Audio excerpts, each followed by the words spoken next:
Hello students, today we are starting with this new chapter, environmental issues. So this is chapter number 16, that is the last chapter in the unit of ecology. So in the unit of ecology we have already studied 3 chapters, that is organisms and population, ecosystem, biodiversity and conservation, and lastly we are studying about this particular chapter. As you can see here, the pictures, what do they depict here? So you already know, you have also studied in lower classes. So this is all actually depicting about the pollution that is created in the environment, right? So different types of pollution, air pollution, right? Water pollution, agricultural pollution. So because of the pesticides used in the agricultural field, so those chemicals, they actually harm the water and soil, right? And industrial pollution or vehicular air pollution, noise pollution, different types of pollutions are there, and because of which the earth, the nature on the earth is suffering, right? So these problems that are created because of different types of pollutions we are causing on this earth, right? So it is actually causing many problems, maybe like the drought, right? So for a very long duration of time there may be no rainfall at all in any particular region, right? And also because of these things only, global warming is happening, extreme increase in the temperature in the atmosphere, as a result of which melting of the polar ice caps happens, and in turn that also leads to what? Increase in the water level in the sea, and that also results in the floods. See, every year now, actually we are in the rainy season now, and you are also seeing in the news daily that because of heavy rains, floods are coming. So isn't it actually the same amount of rain our ancestors also used to get? Just one generation before also. In fact, even more rain was there in those days, but there were no floods, right? There were no loss. Why is that so? Why the loss is happening now and why it was not there is because of the loss of the environment, because of cutting down of the trees, because of industrialization, because of concreting the roads. See, all these actually have impacted, and all the problems that are created are together called as environmental issues. So in this chapter, of course, it's a very general chapter here. You already have studied all these aspects in your lower classes, but we will go a little deeper into these topics in this particular chapter with different examples, and we also come out with certain remedies, what can be done for what kind of problem. So all these things we study here. So in this chapter we study about air pollution, water pollution, noise pollution, thermal pollution, nuclear pollution, right? Solid waste pollution or solid waste management. So all these things, and also we will study about global warming, greenhouse effect, right? Ozone depletion, and what all the remedies can be taken to control all these things. So that is all about this particular chapter, right? So let us start the chapter by trying to define what is pollution. See, you have already heard about this word pollution. Pollution anta helidre. So pollution is nothing but polluting something. Polluting the environment means adding unwanted things or unfavorable things to an environment. That is what is called as pollution. So to give you a technical definition, it is pollution is any undesirable change in the physical, chemical or biological characteristics of air or water or soil. So this is what is referred to as what? Pollution. This can be the proper definition of pollution. So this can be asked for 1 mark. It's a very simple definition. So you have been studying this from a very long time, and you can also remember this particular definition. And those agents, or you can say the particular things which actually are causing the pollution, they are called as what? Pollutants. Pollution causing agents or pollution causing substances, they are called as pollutants. Agents that bring about any undesirable change. The same definition is modified here. Agents that bring about any undesirable change in the physical, chemical or biological characteristic of air, soil or water, they are called as what? Pollutants. right? So there are different types of pollutants. It can be particulate matter in the air, it can be the plastic solid waste, it can be or the chemical fertilizers sprayed in the agricultural fields, or harmful chemicals released in the gas through the industries, or maybe harmful chemicals released in the liquid form into the water bodies. So it can be of any of these form. So any undesirable change ಆಗ್ತಾ ಇದ್ರೆ, then the substance or the agent that is bringing that particular undesirable change will be called as pollutant. So in order to control the environment and environmental pollution, the government of India has passed the Environment Protection Act in the year 1986 to protect and improve the quality of our environment, air, water and soil. So this you have to remember for 1 mark, right? Environment Protection Act was passed by the government of India in the year 1986. The aim of this act was to protect and improve the quality of the environment, quality of air, water or soil, right? Moving forward, air pollution and its control. So here we basically study first air pollution, and then we can go for the water pollution, and then other soil pollution, etc., etc. Let us first consider this one. So the same definition, it is just a little modified here. Any undesirable change in the physical, chemical or biological characteristic of air is called as air pollution. And similarly, those agents causing the air pollution, they are called as pollutants, right? So air pollution is deleterious. It can have a deleterious effect, harmful effect, because in the air, the particulate matter, it is in microns or micrometers. So if we are going to inhale them, not only human beings, it is also causing respiratory problems to different types of animals apart from human beings. Not only that, it is also causing the photosynthetic reduction in the photosynthetic rate in the green plants. How is that possible? Because of this particulate matter, when it goes and deposits on the surface of the leaves, the photosynthetic capacity, or you can say light trapping capacity of the leaves reduces substantially. Light anna trap ಮಾಡುವಂತ capacity substantially down ಆದರೆ definitely it's going to have a bad impact on the entire photosynthesis process. So that is what these deleterious effect maybe on the respiratory system of human beings and in animals, and many other deleterious effects.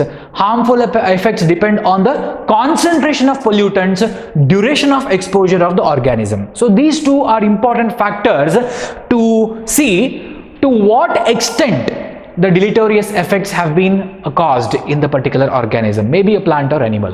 So duration, ಎಷ್ಟು ಹೊತ್ತಿನವರೆಗೆ ಆ ಪೊಲ್ಯೂಷನ್ಗೆ ಅಥವಾ ಒಂದು ಪೊಲ್ಯೂಟೆಂಟ್ಗೆ ಒಂದು ಜೀವಿ expose ಆಗಿರುತ್ತೆ ಅನ್ನುವಂಥದ್ದು, ಮತ್ತು what is the concentration of that pollutant in the atmosphere or in the air, that is another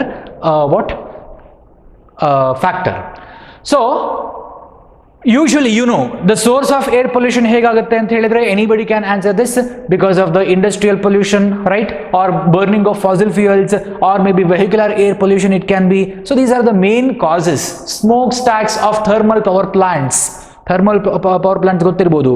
So where is thermal power plant in Karnataka? It is in Shaktinagar, that is in Raichur, in the Raichur district. Okay, thermal power plant ನಮ್ಮ ಕರ್ನಾಟಕದಲ್ಲಿರೋದು ರಾಯಚೂರಲ್ಲಿದೆ. So smelters and other industries release particulate and gaseous air pollutions together with harmless gases such as nitrogen, oxygen, etc. See, what is it talking about is, see, air pollution is not only caused by the dust particles, right? See, this particulate matter definitely causes air pollution, but along with that, there are also the molecules of different gases in the air, and not all these gases are harmful. In fact, oxygen is there. Is oxygen harmful? Definitely not. It is required by the organisms, aerobic respiratory organisms ke respiration ge ಬೇಕಾಗುವಂತದ್ದು, right? So nitrogen is there. It is very much required for the plant's metabolic activity, right? So that means these gases released by the industries, maybe by thermal power plants or any other industry, so this not only will be consisting of the harmful gases, but along with the harmless gases also will be present, like nitrogen, oxygen, etc. But our duty is to separate these harmless gases from the harmful ones, and also they have to be disposed. The harmful gases have to be disposed in a proper way. Right? So what can be done and what are the major sources? See, you can see the pictures here. See, this is the thermal power plant, right? So releasing huge amount of the smoke, right? And these are the smelters, usually in the metal industries.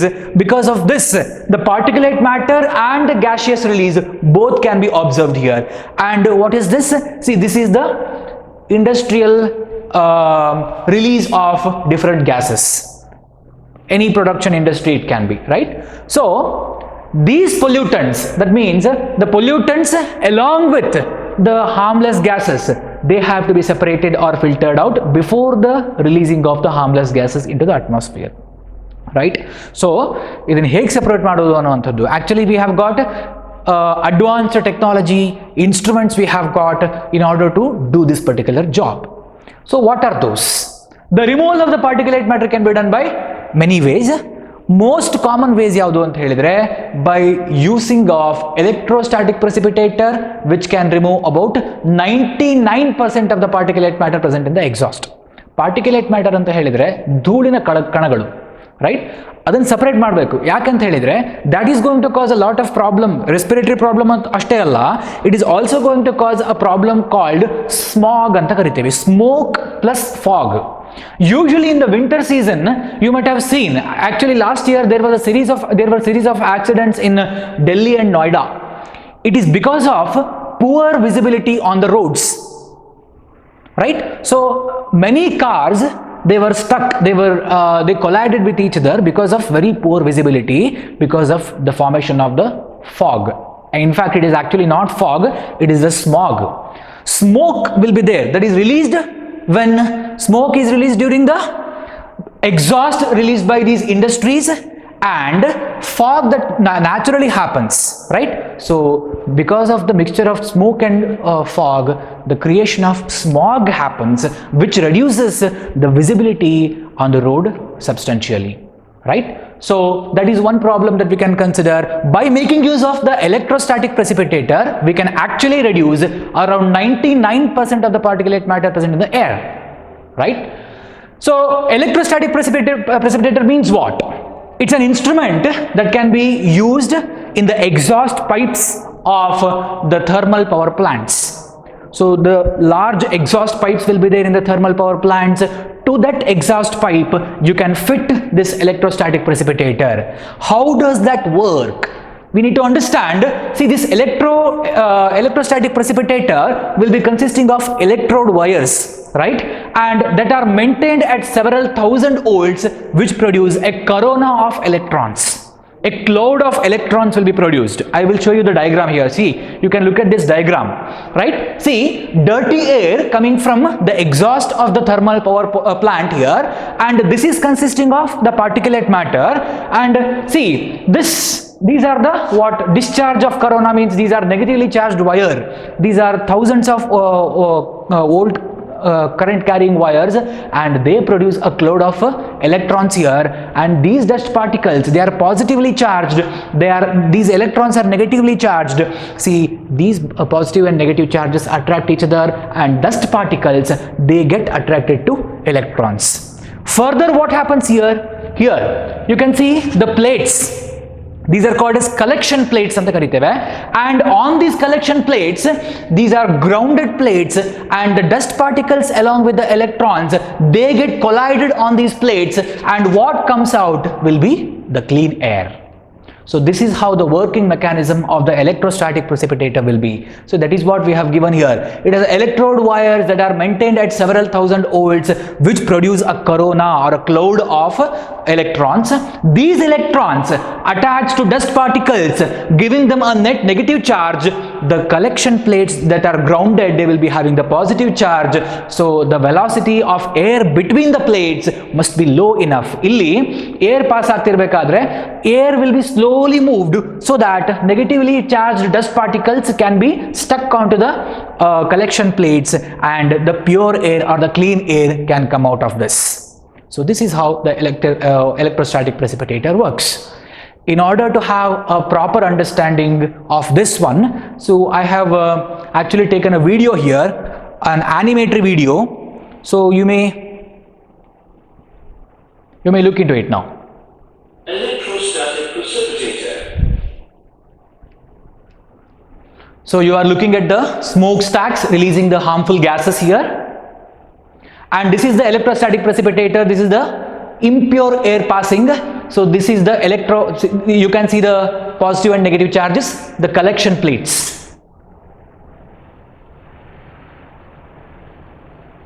So the gas particles are moving and they get stuck onto the collection plates here and here. So in this direction, what comes out will be the pure air, the clean air.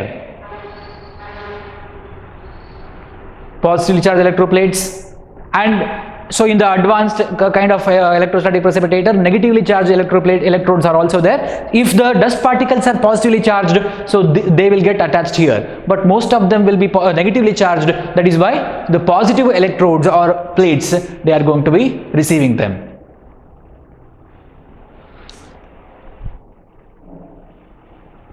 So that is how actually the electrostatic precipitator works. So the dangerously small sized particulate matter that cannot be separated by the electrostatic precipitator. Then what is the dangerously small size of the particulate matter here, as given by Central Pollution Control Board? That is size of particulate matter 2.5 micrometers or less than that in diameter. If the diameter of the particulate matter is less than 2.5 micrometer or even less than that, even the electrostatic precipitator will fail to separate it.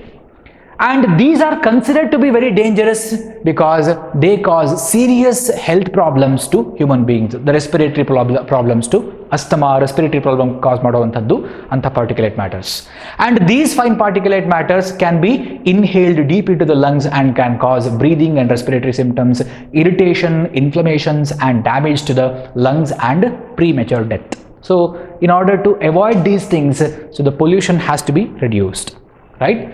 And see, this is one thing.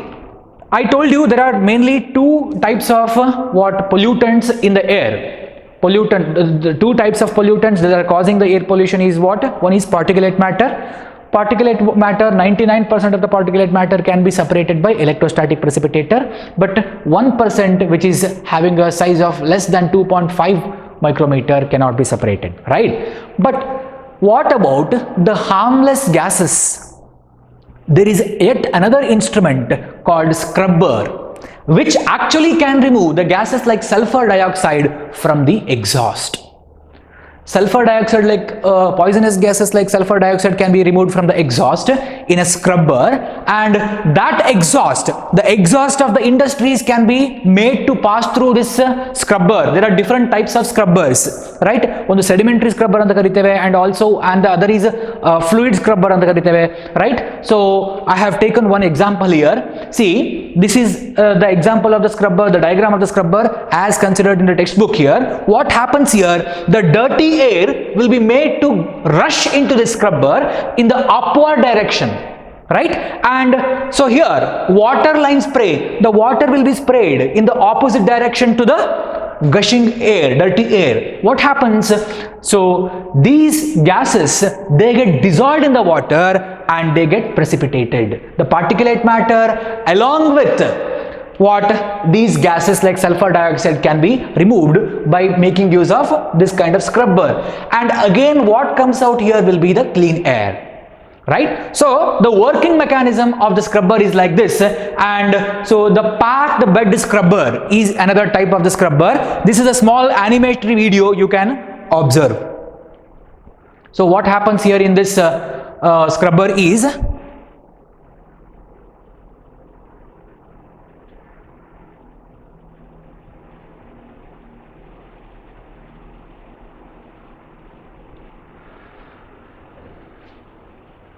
so you are looking at the scrubber and the gas is coming in. When the gas moves up, so this sedimented rock-like particles, they get polluted and the water spray will be put on. So water will move all across this like this, and see what comes out here will be the water consisting of the dust particles, the particulate matter and dissolved gas particles that will be removed, right? And what is going up here will be the pure air, right? So this is the animation showing how actually a scrubber works. There are different types of scrubbers. This is one example of the scrubber we have taken here, right? Moving on to next type of air pollution, that is one more cause of the air pollution. What you are seeing in this picture, of course you are seeing the Lal Bagh, MG Road, Bangalore, right? But what you are seeing actually here is the pollution, air pollution caused by the vehicles. So this is a common scene. It's a very common scene, but still people are not much worried about this. So this is vehicular air pollution, and how can this be controlled? So that we will discuss in the next class.